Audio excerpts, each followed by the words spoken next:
तुम बच्चों के अंदर कौन सी उत्कंठा होनी चाहिए, कैसे हम बिगड़ी हुई आत्माओं को सुधारें, सभी को दुख से छुड़ाकर 21 जन्मों के लिए सुख का रास्ता बतावें, सबको बाप का सच्चा सच्चा परिचय देवें। यह उत्कंठा तुम बच्चों में होनी चाहिए।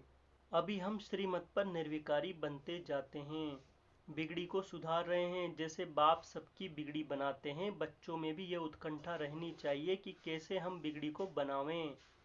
सब मनुष्य मात्र एक दो की बिगाड़ते रहते हैं, बिगड़ी को सुधारने वाला एक शिव बाप ही है। तो जैसे तुम सुधरे हो वैसे लगन लगी रहे कि कैसे जाकर दुखी आत्माओं की सहायता करें। बाप की उत्कंठा है, वह सपूत बच्चे ही पूरी कर सकते हैं। बच्चों की बुद्धि में उत्कंठा रहनी चाहिए कि कैसे किसकी बिगड़ी को बनाएं। शिव बाबा डायरेक्शन देते हैं, शिव बाप को कहते ही हैं रहम दिल, ब्लिसफुल। तो बच्चों को भी बाप समान रहम दिल बनना है। शिव बाप कहते हैं अगर अपनी जीवन बनानी है तो सर्विस करो। सागर अर्थात शिव बाबा के पास आकर रिफ्रेश हो, फिर सर्विस करनी है। धारणा के लिए मुख्य सार, बहुत बहुत मीठा बनना है, क्रोध का अंश भी निकाल देना है, बाप समान रहम दिल बन सर्विस पर तत्पर रहना है। मौत सामने खड़ी है, वानप्रस्थ अवस्था है, इसलिए बाप को और वर्षे को याद करना है। भारत को राम राज्य बनाने की सेवा में अपना सब कुछ सफल करना है। वरदान, देह अभिमान के अंश मात्र की भी बलि चढ़ाने वाले महाबलवान भव। सबसे बड़ी कमजोरी है देह अभिमान। देह अभिमान का सूक्ष्म वंश बहुत बड़ा है।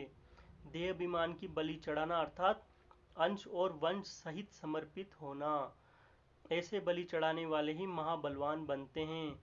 यदि देह अभिमान का कोई भी अंश छिपा कर रख लिया, अभिमान को ही स्वमान समझ लिया, तो उसमें अल्पकाल की विजय भले दिखाई देगी, लेकिन बहुत काल की हार समाई हुई है।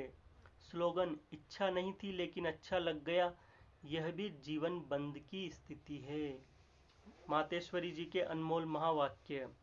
इस अविनाशी ज्ञान को परमात्म ज्ञान कहते हैं। इस ज्ञान का मतलब है जीते जी मर जाना।